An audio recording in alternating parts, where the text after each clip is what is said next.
뇌졸중 환자들에게나 보이는 이 징후가 ADHD 성인, 아동들에게도 있다고요? 그리고 무엇보다 이 징후가 ADHD 집중력이나 인지 능력과 깊은 관계가 있어 보인다는 거죠. 그럼 해결책이 있나요?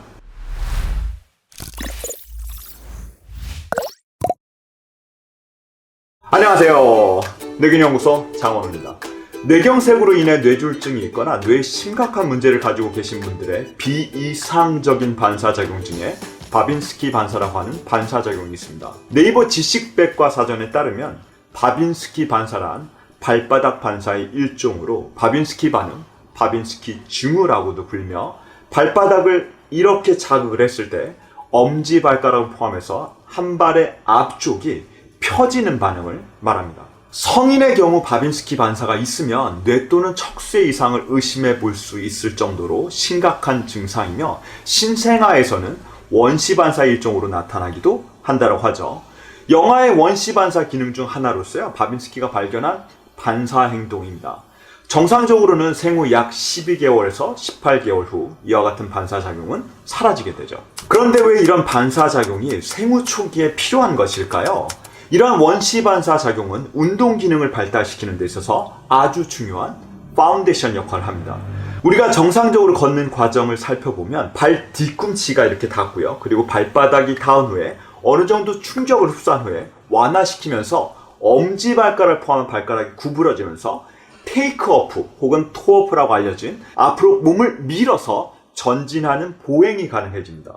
즉 발바닥이 닿으면 그 후속 동작으로 발가락을 구부리고 밀어서 우리 몸을 전진시키는 것이죠. 원시 반사작용은 이렇게 모든 운동 기능의 가장 중요한 기초이며 개별적인 운동 행동 조각이 되게 됩니다.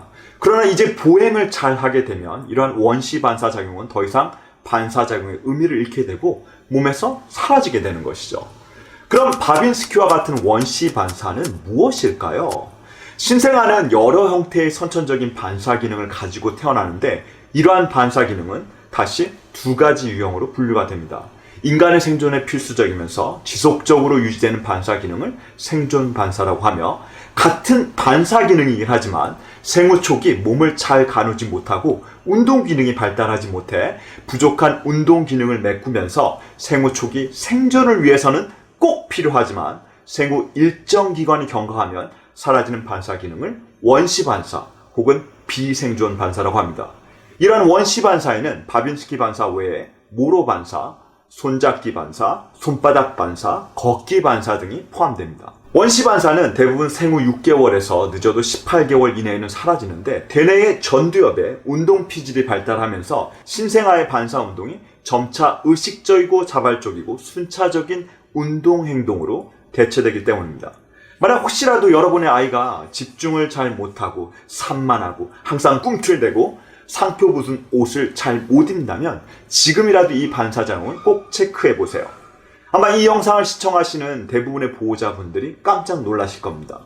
성인에게는 뇌경색처럼 뇌 또는 척수의 이상을 의심해 볼 수 있는 징후이며 신생아에게만 나타나는 이 원시 반사가 남아있다면 아이가 간지럼을 잘 타는 것은 정상이 아니라 비정상적으로 뇌를 교란시키는 큰 문제이기 때문입니다. 대부분의 전문가들은 이러한 바빈스키가 남아있다면 중추신경계에 정말 뇌의 큰 문제라고 생각하지만 실상은 많은 아동 성인들이 이러한 원시 반사가 그대로 남아있는 경우가 많습니다. 저는 정말 너무 많이 봐왔는데요. 뇌가 정상적으로 생각되는 대부분의 연령대에서 원시 반사가 남아있는 사람들이 많고 노화가 진행되면 진행될수록 노령층에서도 많이 증가됩니다. 그리고 무엇보다 중요한 것은 이러한 반사작용들이 아동이 지각하는 신체의 열등감과 보상심리로 이어져서 심리적인 변화에도 영향을 미친다고 주장하는 아들러와 같은 전문가들도 있습니다. 원시 반사의 제거에 대한 효과에 대해서는 ADHD뿐만 아니라 자폐 스펙트럼, 난독증과 같은 다른 질환에도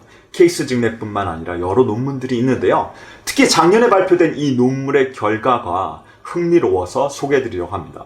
논문의 제목은 사라지지 않고 지속적으로 남아있는 원시 반사가 ADHD인 사람들의 인지, 감각운동, 그리고 학업에 어떠한 영향을 미치는가입니다. 이 논문이 대조군 검사는 아니어서 아쉽기는 해도 주의력 결핍 과잉 행동장애, 즉 ADHD로 진단된 만 3세에서 22세 사이에 2175명의 표본군을 대상으로 첫 번째로는 ADHD 학업 인지 및 운동 기능과 원시 반사의 존재 유무가 상관관계가 있는지, 그리고 두뇌 기반 브레인 피트니스나 혹은 특별한 식이요법이 원시 반사를 감소시킬 수 있는지, 원시 반사를 제거하는 방법이 ADHD의 학업, 인지 및 운동 기능에 영향을 미치는지를 확인하게 되는데요. 실험에서는 만 3세에서 만 22세 2175명의 ADHD는 어떤 형태로든지의 다양한 원시 반사를 가지고 있으며, 원시 반사가 ADHD 원인이 된다라고는 결론 내릴 수는 없지만 12주간, 즉 3개월의 브레인 피트니스 두뇌 재활 프로그램 이후에 원시 반사는 크게 감소했으며, 원시 반사 제거 후에 ADHD로 진단받은 이들의 모든 운동 및 인지 기능 측정에서 그 기능의 향상이 두드러지게 나타났습니다. 특히 3개월이란 짧은 시간에도 원시 반사의 제거는 웩슬러의 학업 성취도 검사에서 청취 이해도는 7%의 증가를 보였고, 수학의 문제 해결 능력은 5% 정도의 의미 있는 증가를 나타냈습니다. 제가 항상 강조하는 것이지만 선택적 주의력이나 감각, 지각은 단순히 감각이 뇌에 전달되고요, 그리고 뇌에서 잘 통합되는 것만이 능사는 아닙니다. 제가 공부에 집중하려고 가만히 앉아있는데 마치 가시에 찔린 것처럼 뭔가가 저를 계속적으로 괴롭히는 상태이고, 제 감각과 뇌를 계속 자극한다고 생각해보세요. 의자의 허리 받침이 등을 계속 자극하고 발바닥에서는 뭔가가 계속 꾸물꾸물 제 뇌를 자극한다면 여러분이 집중을 잘 할 수 있을까요? 배탈이 나서 속만 좋지 않아도 평상시에 공부 잘하던 친구가 시험을 망치기도 합니다. 이 논문을 발표한 메릴 로브는 제가 너무나 잘 아는 분인데요. 저와 마찬가지로 기능성 신경학을 공부했고, 이 원시 반사에 대한 중요성을 제가 2000년대 초반에 처음 접할 수 있게 기회를 주신 분입니다. 저도 이분에게 고무되어서 전 세계를 돌아다니며 원시 반사 제거 프로그램으로 유명하다는 전문가들을 다 보게 되었죠. 그리고 이러한 다양한 원시 반사 제거 프로그램을 밸런스 브레인을 하는 프로그램에 융합해서 효율적으로 원시 반사에 대한 제거 치료를 국내에서는 거의 전무하게 소개했습니다. 이 원시 반사에 대한 치료는 제가 이미 출판한 우리 아이 독특한 행동, 특별한 뇌책의 별책 부록으로 간략하지만 효과적인 치료 운동을 소개했습니다. 책에 소개된 내용처럼요, 능동적으로 이러한 운동을 따라할 수 있는 아동이나 성인은 일단 이 운동들을 우선적으로 해보시기를 추천드립니다. 그러나 이러한 운동을 능동적으로 할 수 없거나 혹은 더 디테일하고 효율적인 원시 반사 검사와 제거가 필요하신 분들은 이 원시 반사 유무에 대한 검사를 진행하고 상세한 프로그램을 진행할 수 있는 제가 교육한 전문가들을 밸런스 브레인 센터에서 찾아보시기 바랍니다. 제가 오늘 보여드린 예시 논문에서는 ADHD 아동들의 케이스들만이 포함되어 있지만 실제 더 심각한 것은 발달 지연, 언어 지연, 감각 붕괴를 가진 자폐 스펙트럼 아동들입니다. 저는 너무나 중요하지만 간과되는 이 문제를 꽤 오랫동안 거의 모든 스펙트럼 장애 아동들에게서 보아왔고, 이 문제를 해결하는 것이 치료에 있어 무엇보다 우선적으로 아주 중요하다는 사실을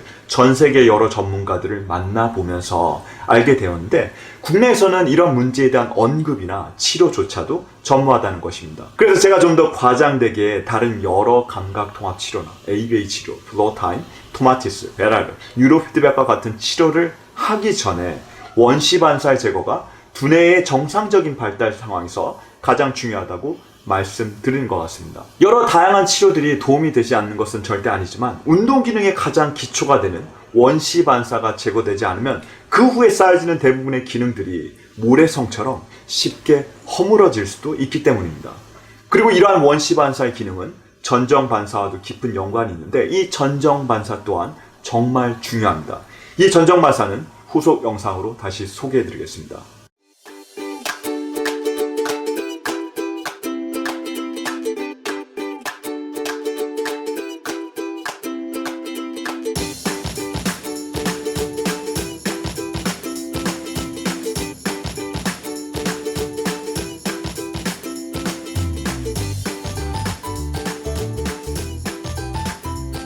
이 영상을 계기로 원시 반사의 중요성에 대해 인식하시고 도움이 필요하시다면, 그리고 도움이 필요하신 분들은 꼭 도움을 받으시면 좋겠습니다. 오늘 정보가 올바른 정보를 찾는 이들에게 최소한의 도움이 되길 바라고요. 이 정보들을 제가 계속해서 제공할 수 있도록 구독과 그리고 다른 추천 영상들도 꼭 확인해 보시기 바랍니다.